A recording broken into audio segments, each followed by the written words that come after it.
Assalamualaikum warahmatullahi wabarakatuh. Bismillahirrahmanirrahim. Alhamdulillahirabbil alamin.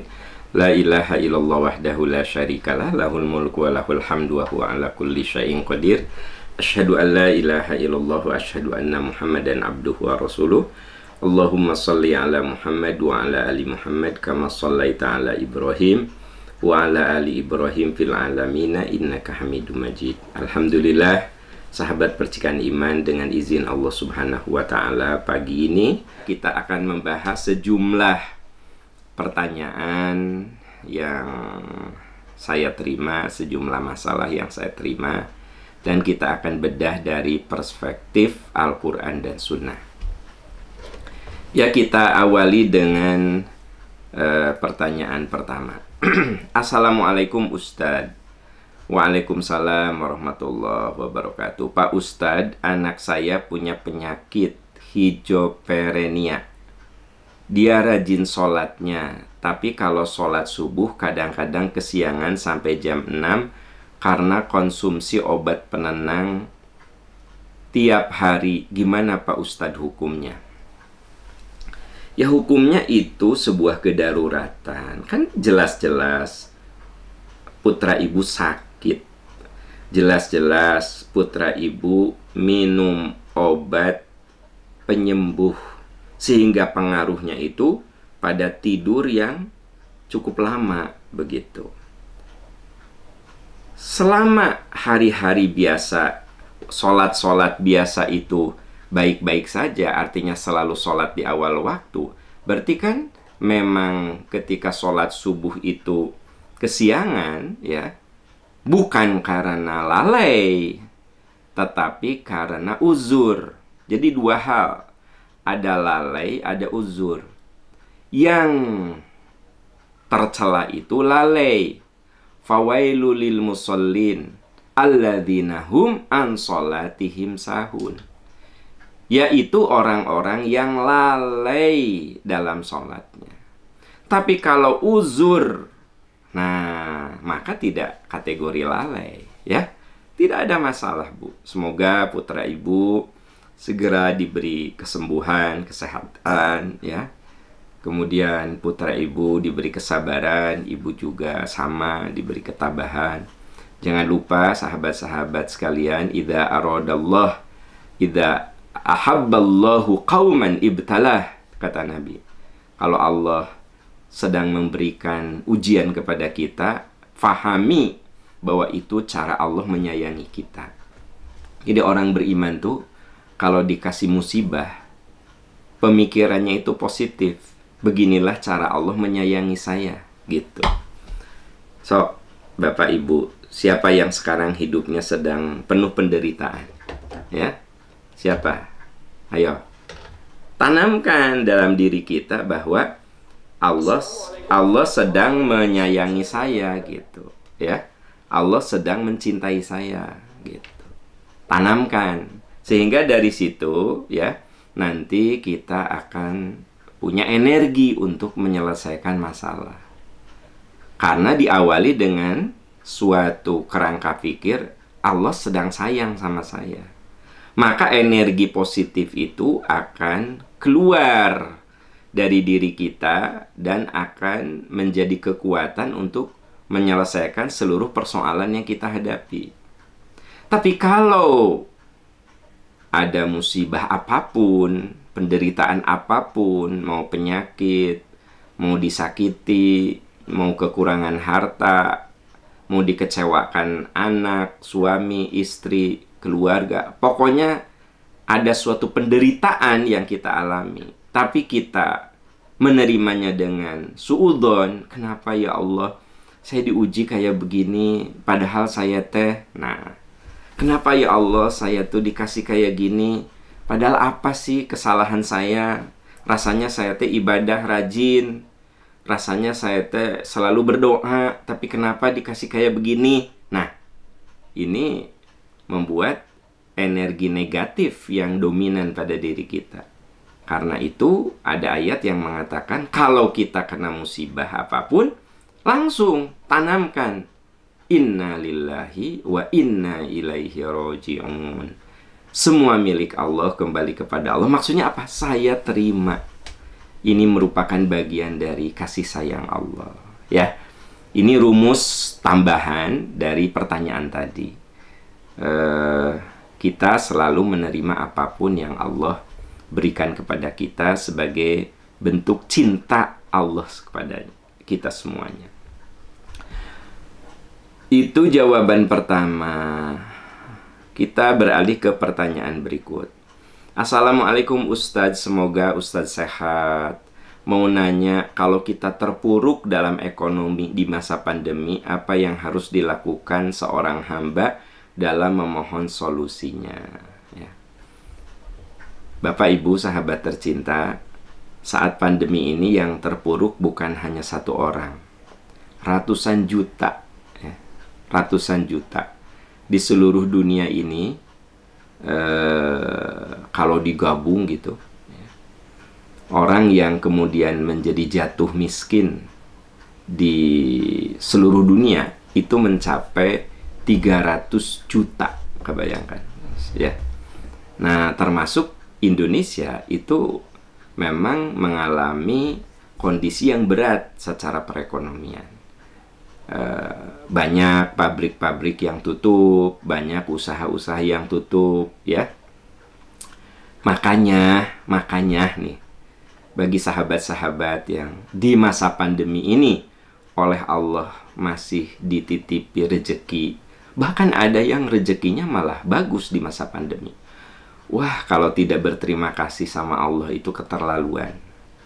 Ya, Ibu, Bapak, coba lihat tabungan Anda, apakah di masa pandemi ini terkuras ataukah bertambah. Sok, Anda yang bisa bertahan dengan baik di masa pandemi, benar-benar kita harus berterima kasih. Caranya bagaimana? Wa ahsin kama ahsanallahu ilaik. Berbuat baiklah kamu kepada orang lain sebagaimana Allah telah berbuat baik pada dirimu. Itu rumus. Jadi kalau kita lagi diberi banyak kebaikan tuh, kita harus lebih banyak lagi berbuat baik, ya, supaya Anda, teman-teman, yang oleh Allah dititipi rejeki di masa pandemi ini, dijaga keberlangsungannya oleh Allah dengan cara Anda berbagi. Karena banyak sekali saudara-saudara kita di masa pandemi ini memang rezekinya berkurang, bahkan terputus. Kalau Anda berjalan terus, ya, seperti Bapak Ibu yang jadi PNS, karyawan BUMN, ya gitu. Itu kan tidak berkurang Anda. Ya nggak sih? Ada perusahaan-perusahaan yang tetap bertahan. Bahkan ada perusahaan yang bagus sekali pertumbuhannya di masa pandemi, sehingga kesejahteraan karyawannya malah meningkat. Nah, sok, sahabat-sahabat yang oleh Allah diberi titipan yang begitu baik, mari kita berbagi, ya, berbagi sebagai wujud rasa terima kasih atas segala nikmat yang Allah titipkan, gitu. Jadi kalau sampai hari ini kita masih bisa bertahan, sudah 2 tahun kita lewati pandemi, Anda masih bisa bertahan. Waduh, kalau nggak berterima kasih, kalau malah tambah pelit, kalau tambah pelit, gimana kalau sama Allah dicabut itu rezekinya? Ya, yuk. Justru di musim seperti ini kita kudu lebih banyak lagi. Itu teh bentuk rasa terima kasih, sebab Allah berkuasa menghentikan rezeki kita. Ya nggak sih? Halo, ya? Ya kan? Bisa tuh. Makanya kalau kita sedang diberi rezeki oleh Allah, wa ahsin kama ahsanallahu ilaik. Berbuat baiklah sebagaimana Allah telah berbuat baik sama dirimu. Berbuat baiklah sebagaimana Allah telah berbuat baik pada dirimu, gitu, ya. Nah, bagi teman-teman yang terkena dampak, ya inilah bagian yang tadi sudah saya singgung. Terima, ini bagian dari ujian hidup. Terima itu bukan diam, berjuang apapun gitu untuk bisa bertahan. Ya apa tuh Pak Am? Ya apa yang menjadi keahlian yang kira-kira bisa dilakukan untuk bertahan hidup. Percayalah, kalau kita ada keinginan, nanti Allah akan memberikan jalan. Wa ma min dabbatin illa 'alallahi rizquha. Tidak ada yang melata di muka bumi ini kecuali Allah jaga, Allah siapkan rezekinya. Ya. Allah siapkan rezekinya. Jadi dengan demikian, yang penting kita ikhtiar, yang penting kita usaha. Kalau kembali saya singgung di program nanti kita ada beasiswa remaja, ada beasiswa guru ngaji. Ya ini Pak Am duitnya dari mana? Ya saya yakin mereka itu punya jalan rezekinya. Yang penting saya dan teman-teman usaha fundraising, mencari dana supaya mereka bisa menjadi kader dai di tempatnya masing-masing, menjadi kader guru ngaji. Karena begini, ada orang yang jadi guru ngaji tapi kan tidak punya ilmu metode mengajar bagaimana bacaan yang benar itu bagaimana, lebih karena bermodalkan semangat aja. Saya mah semangat weh, ya saya bisa ngaji, saya semangat ngajar. Nah tapi metode yang benar secara ilmu kan belum tentu punya. Nah itu yang kita bina. Nah itu dari mana rezekinya? Saya yakin mereka semua ada bawa rezekinya masing-masing. Melalui apa? Melalui uluran tangan sahabat-sahabat tercinta. Nah ini yang disebut dengan kita mau berjuang saja. Jadi ibu di tengah pandemi ini berusaha aja. Berusaha gitu loh. Apa aja gitu ya yang bisa kita perjuangkan ya. Ada seorang jamaah yang cerita sama saya, suaminya itu di masa pandemi, 2 bulan pandemi sudah dirumahkan ya. Bingung apa gitu ya. Pokoknya mah ikhtiar aja. Alhamdulillah ya. Bahkan sekarang ini penghasilannya melewati ketika dia masa bekerja gitu. Ketika bekerja sebut sajalah penghasilannya 10 rupiah, sekarang ini penghasilannya bisa 50 rupiah. Nah itu isyarat bahwa nanti sama Allah diberi jalan. Tapi kitanya kudu ikhtiar dulu. Coba belajar sama burung yang tidak punya akal, tetapi dia yakin, dia keluar terbang pagi-pagi.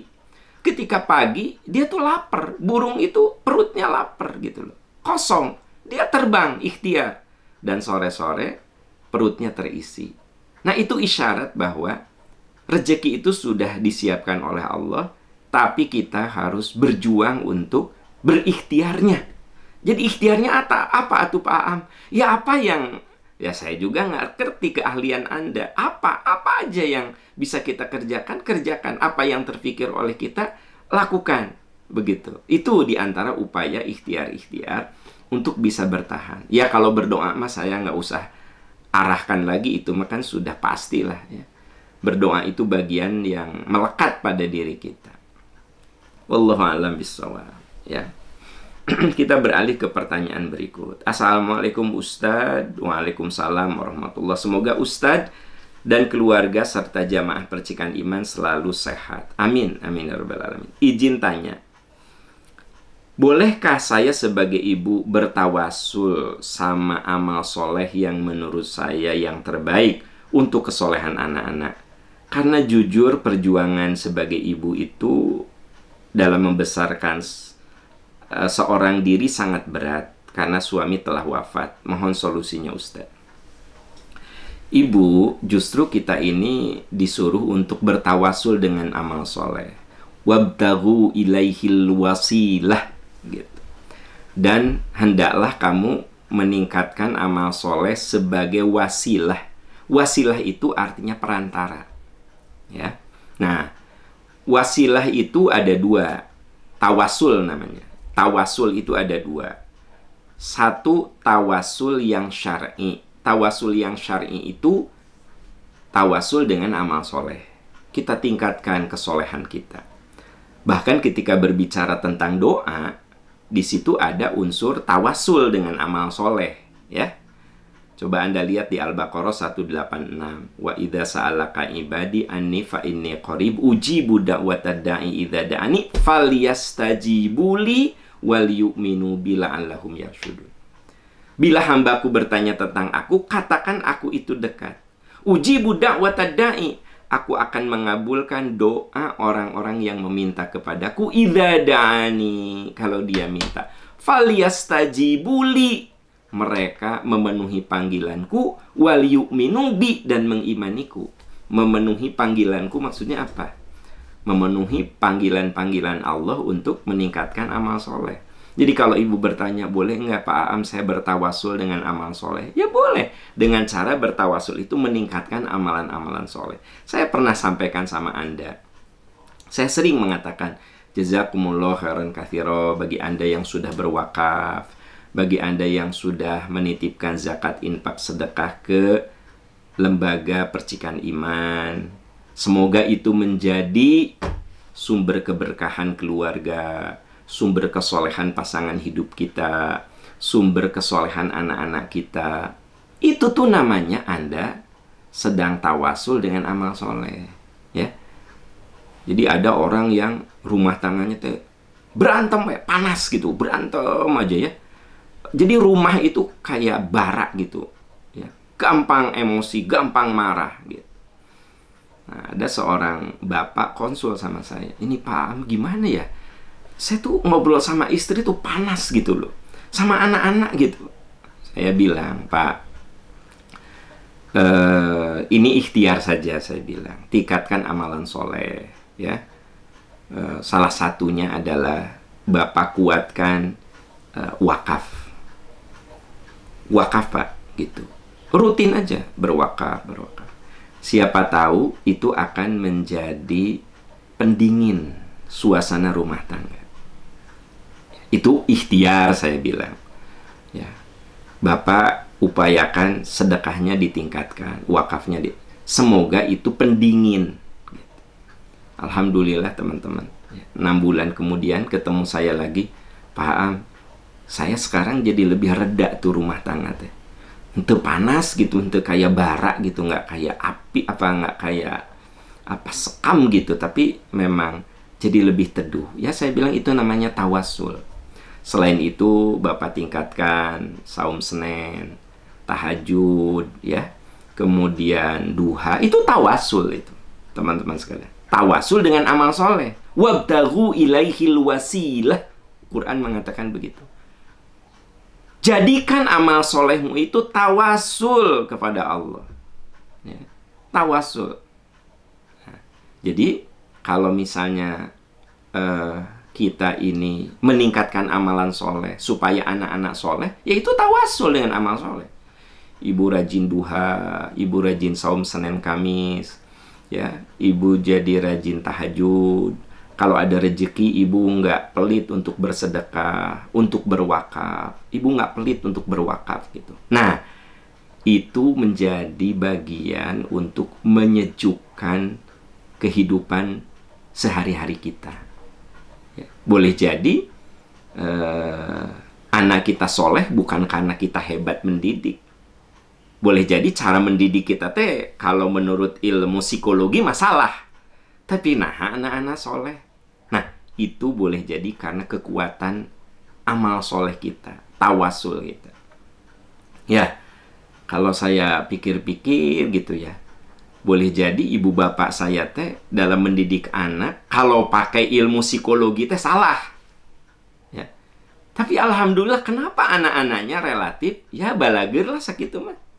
Ya saroleh lah segitu mah, nggak bikin masalah, minimal bisa sejuk ya gitu. Tidak bikin masalah, tidak bikin onar di masyarakat gitu. Ternyata kalau kita renungkan, oh mungkin ini kesolehan orang tua kita. Bukan karena kehebatan dia dalam mendidik. Ya nggak sih? Gitu. Coba Bapak Ibu renungkan. Kalau rumah tangga kita baik-baik saja, kan belum tentu karena kita jadi suami yang amanah, yang hebat, atau istri kita yang solehah banget, kan belum tentu ya. Bener nggak sih? Coba renungkan aja. Yuk kita merenung sebentar, yuk merenung. Coba tatap keluarga kita, anak-anak kita. Saya ingin tanya, itu solehnya karena apa sih? Apa karena kehebatan kita sebagai ibu? Apa karena kehebatan kita sebagai suami? Ya, belum tentu. Mungkin karena keberkahan rezeki. Ya, karena Anda sering bertawasul. Karena keberkahan, kesolehan Anda gitu. Bukan karena kehebatan Anda, tapi karena kesolehan. Memberikan aura yang sejuk gitu. Anda punya usaha di tengah pandemi ini bisa bertahan dengan hebat. Padahal Anda tuh ya manajemennya gitu-gitu aja. Ya manajemen yang sebenarnya kalau para ahli manajemen melihat malah itu teh manajemen yang udah kadaluarsa begitu. Tapi Anda pakai manajemen yang kadaluarsa itu, ternyata Anda bisa bertahan. Ya, sementara orang-orang yang sekolahnya juga di sekolah bisnis gitu, udah gitu magister, ada yang doktor, ya kan gitu, pakai konsultan, hancur usaha teh. Tapi Anda yang pakai ilmu emak-emak ya, tidak bermaksud menghinakan emak-emak, maksudnya pakai ilmu nu pakai feeling teh, ini ini kan gitu. Tapi bisa bertahan di masa pandemi. Sementara yang pakai konsultan mahal itu ambruk semuanya. Coba Anda berpikir, ini ada apa gitu loh. Nah itu karena boleh jadi kesolehan kita. Anda senang beramal soleh, Anda berpikir, saya mah yang penting karyawan tidak ada yang di PHK, saya mah cukup gitu aja. Tetega saya mau kudu mem-PHK karyawan. Itu nurani itu yang kemudian Anda boleh jadi bisa bertahan, teman-teman sekalian. Ya nggak sih? Nah coba kita merenung bahwa ada dalam kehidupan ini yang itu pertolongan Allah karena tawasul Anda. Nah jadi yang namanya tawasul itu kita meningkatkan amalan soleh yang berpengaruh pada kehidupan kita. Itu tawasul. Jadi kalau Anda bertanya, Ustaz boleh nggak saya bertawasul dengan harta saya, dengan amal soleh saya supaya anak-anak saya soleh karena suami saya sudah meninggal, saya sendirian. Ya ibu luar biasa, ibu tingkatkan doa ibu, ibadah ibu, kalau ibu ada rezeki, sedekah ibu, tingkatkan, wakaf ibu tingkatkan, ya. Saya seringkali merenung loh teman-teman sekalian, yang tadi itu, ya. Ada ya yang usaha yang di-manage dengan cara yang, ya kalau ahli manajemen mah itu mesti dipakai atau katanya manajemen kayak gitu udah nggak dipakai, tapi bisa bertahan loh. Nah, sementara yang dikelola oleh manajer-manajer yang jebolan-jebolan universitas ternama gitu, bangkrut. Nah, coba ada apa coba? Menurut Anda ada apa gitu? Disinilah kita harus percaya pada kuasa Allah Subhanahu wa Ta'ala, pada pertolongan Allah, ya. Jadi kita tingkatkan tawasul. Nah, itu yang boleh, itu satu, tawasul dengan amal soleh. Yang kedua, saudara-saudara sekalian, tadi yang diperbolehkan itu tawasul dengan amal soleh, ya. Yang kedua, tawasul dengan cara kita minta doa orang-orang yang soleh tapi masih hidup gitu loh, ya. Jadi tawasul dengan amal kita sendiri. Yang kedua, tawasul dengan dengan orang-orang soleh, yaitu kita minta doanya. Contoh, saya kalau ketemu ibu saya ya atau lewat telepon atau apa, saya selalu minta doa, Mak, doakan teh gitu ya. Aku mah didoakan. Ya enggak? Saya dengan para sesepuh suka minta doakan ya. Walaupun dia bukan ibu saya, bukan bapak saya, tapi saya anggap beliau itu orang yang sudah melewati hidup yang luar biasa. Saya selalu minta doa. Doakan ya gitu. Ada ketika saya di Arjasari, ada ibu-ibu yang usianya sudah 80, diantar sama putranya ya. Cuma ingin melihat Arjasari teh sampai di mana gitu. Ya, dengan susah payah begitu turun dari mobil. Saya bilang, ya ibu doakan agar ini menjadi tempat yang maslahat bagi umat. Dan saya selalu minta pada teman-teman semuanya, doakan. Kegiatan di Yayasan Percikan Iman ini menjadi sumber maslahat untuk umat. Apapun kegiatan kami. Karena kami berkegiatan bukan untuk hura-hura. Kami berkegiatan itu untuk berkontribusi, ya, agar sepercik kebaikan itu ada dan dirasakan oleh umat yang ada di Indonesia ini. Ya, walaupun cuma sepercik kan, mendingan sepercik daripada tidak ada sama sekali. Dan saya sering kan bilang, doakan Bapak Ibu ya, agar amanah wakaf ini bisa berkembang, bisa memberikan kontribusi. Mohon doa ya. Tuh saya tuh sedang bertawasul kepada Anda. Bukan basa-basi. Oh si Pak Ama basa-basi wae minta doa, ya.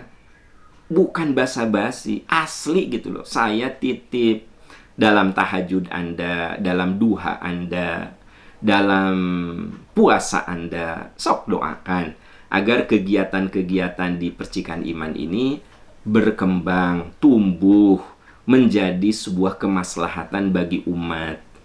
Kalau kita bisa memberikan beasiswa dari titipan teman-teman itu 50, kalau Anda doakan siapa tahu jadi 100.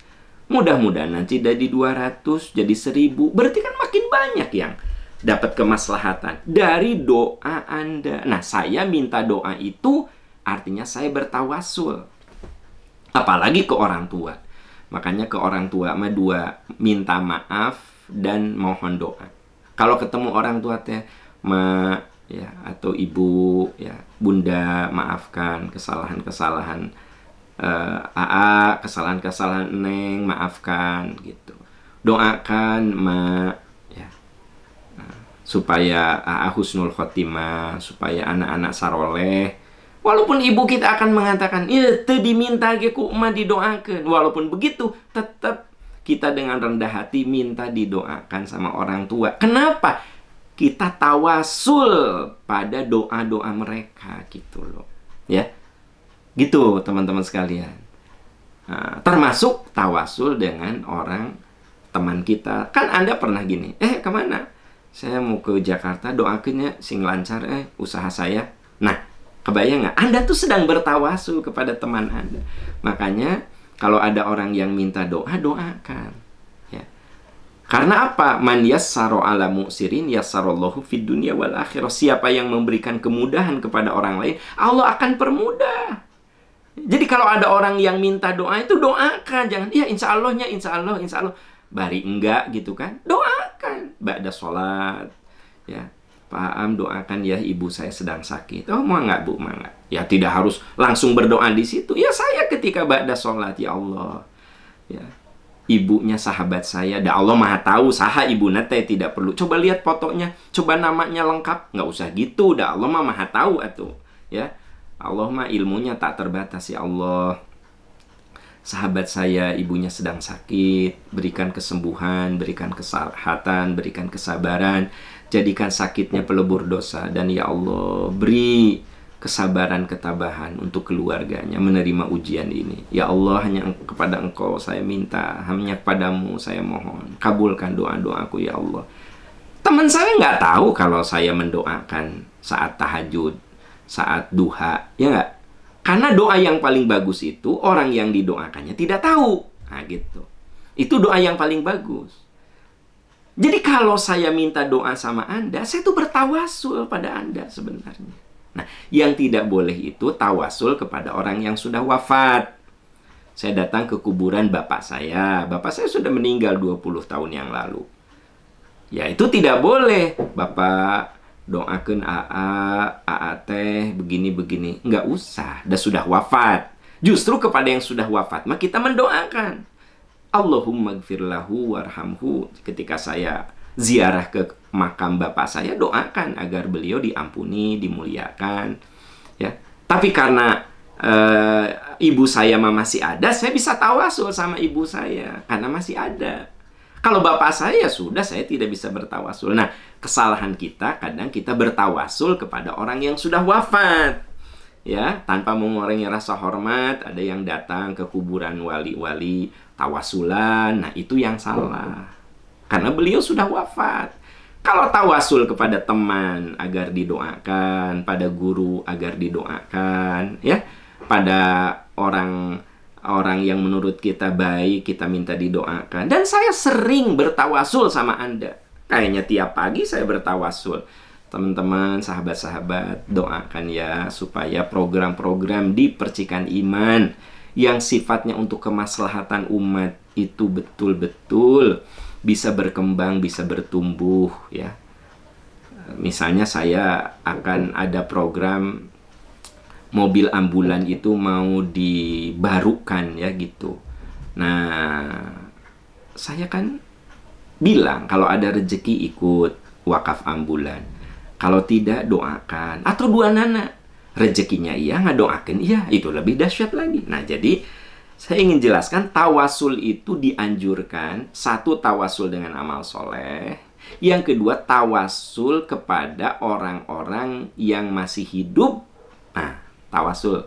Yang tidak boleh itu tawasul kepada orang yang sudah wafat. Nah, itu yang tidak boleh. Karena beliau sudah tidak bisa dimintai apapun gitu, ya. Wallahu a'lam bissawab, wallahu a'lam bissawab. Ya, kita beralih ke pertanyaan berikut. Assalamualaikum Ustadz, semoga Ustadz sehat dan berkah. Ustadz, saya punya rumah tidak ditempati dan mau dijual. Apakah harus membayar zakatnya? Ya, tentu saja karena itu jual aset, ibu tidak wajib zakat, tapi ibu sedekah saja, ya. Ibu berinfak saja. Kenapa? Karena itu bukan penghasilan rutin ibu. Jadi ibu kalau jual beli rumah, nah ibu keluarkan zakat dari keuntungan bersih. Kalau itu jual beli rumah jadi profesi ibu gitu loh, atau menjadi sampingan kehidupan gitu. Ada teman saya dosen, ya, profesinya dosen. Tapi ada profesi tambahan, yaitu jual beli rumah. Dia ngobrol, Kang, saya kena zakat ente sih? Ya kena atuh, saya bilang. Jadi beliau itu beli rumah yang harga sebut sajalah 300 juta diperbaiki, ya. Nah, jual 500 juta. Cenah, alhamdulillah lah ada untung saya, cenah. 100 juta gitu. Nah, dari 100 juta itulah dia keluarkan zakat. Ada rumah 600 juta, dia perbaiki gitu. Jual 800 juta. Dapat untung 150 juta. Karena yang 50 jutanya untuk ngebenerin. Nah, zakatnya dari mana? Dari 150 juta. Gitu. Bukan dari 800 juta, bukan. Kan dia beli 600, dijual 800. Untungnya 150. Nah, 150 itu kan untung bersih kan? Keuntungan bersih. Nah, dari situlah dia keluarkan zakat. Karena teman saya ini memang profesi utamanya sebagai dosen, tapi sambilannya itu karena tidak terlalu menyita waktu begitu ya, akhirnya ada sambilan, yaitu jual beli rumah. Rumah yang butut diperbaiki dijual. Rumah yang kelihatan mau roboh diratakan, dibangun, dijual. Nah, teman-teman, berarti profesinya jual beli rumah. Nah, itu mah keluar zakat 2,5% dari keuntungan bersih. Tapi kalau ibu kan, ibu jual aset, ya, gitu. Maka tidak keluar zakat, tapi namanya keluar infak. Infak itu apa? Infak itu ketika kita dapat rezeki yang tidak rutin, keluarkan 2,5%. Yang tidak rutin. Ya. Contoh, Anda karyawan, ya. Di satu perusahaan, tiap bulan dapat gaji 10 juta. Nah, rutin 10 juta, keluarin 2,5% dari 10 juta. Nah, tiba-tiba perusahaan itu ngasih bonus, ya. Di hari raya Idul Fitri itu ngasih bonus 20 juta. Jadi biasa perusahaan tersebut kalau bonus itu dikeluarkannya setiap Idul Fitri misalnya. Ada juga di setiap awal tahun misalnya. Nah, ketika Anda dapat uang yang tidak rutin, nah itu Anda keluarkan infak. Kalau infak itu tidak ada prosentasenya, tergantung Anda. Bisa dibedakan ya. Kalau zakat itu dari penghasilan rutin. Ya. Nah, dari penghasilan rutin. Saya punya gaji rutin, keluarin 2,5%. Tiba-tiba saya dapat rezeki yang tidak biasa. Sebut saja ada bonus. Nah, ini infak. Infak itu kewajiban yang kita keluarkan, prosentasenya balik sama keimanan kita. Mau 2%, 5%, 10%, 50% terserah. Bahkan ada yang 100%. Pokoknya bonus ini mas saya wakafkan. Udah, saya pengen wakaf, saya wakafkan bonus ini untuk yang tahun ini. Nggak akan saya nikmati. Boleh? Boleh. Setengah nawe? Boleh. Separapat nawe? Boleh. Tidak apa-apa. Yang namanya infak, prosentasenya balik pada keimanan kita, tekad kita. Nah, kalau zakat ditentukan 2,5%, gitu. Kalau sedekah apa, Pak Am? Sedekah itu sesuatu yang kita keluarkan setelah melaksanakan yang wajib. tiap bulan saya mengeluarkan zakat. Sebut sajalah zakat saya per bulan 500.000. Tapi saya ngeluarinnya nggak 500, saya keluarin 1.000.000. Berarti yang 500-nya itu sedekah. Karena zakatnya 500.000, tapi saya bilang saya nggak 500.000 deh, saya emang ngeluarinnya 1.000.000 aja. Nah, yang 500.000-nya zakat, yang 500.000-nya itu sedekah. Jadi kalau sedekah itu suatu yang kita keluarkan di luar yang wajib, ya. Dan yang namanya sedekah itu tidak selamanya harus uang. Senyum juga sedekah. Ngasih apresiasi juga sedekah, gitu. Jadi kalau sedekah mah tidak selamanya bermakna uang, ya, tetapi juga bisa bermakna kebaikan yang lain. Itu jawaban saya, wallahu a'lam bissawab. Sahabat-sahabat tercinta, insya Allah besok bertemu lagi. Saya ucapkan jazakumullahu khairan katsira atas segala partisipasi teman-teman hari ini. Sebab kalau saya sendirian dan Anda tidak hadir, ya tentu tidak maslahat. Alhamdulillah, saya lihat di Instagram banyak yang hadir, di YouTube juga, di radio streaming juga, di Radio OS juga. Semoga itu menjadi amal soleh rekan-rekan semuanya. Dan mohon doa agar program-program di Yayasan Percikan Iman ini betul-betul berkembang, tumbuh, dan banyak memberikan kemaslahatan untuk umat. Karena nawaitu kita satu, supaya kita berkontribusi untuk kemaslahatan umat. Mohon doa agar setiap program yang kami gulirkan itu ditolong Allah dan dikuatkan oleh doa sahabat-sahabat tercinta. Demikian saudara-saudaraku yang Allah muliakan, insya Allah besok kita bertemu lagi. Semoga Allah memberkahi kita. Subhanaka Allahumma wa bihamdika, asyhadu an la ilaha illa anta, astaghfiruka wa atubu ilaik. Walhamdulillahi rabbil alamin. Wassalamualaikum warahmatullahi wabarakatuh.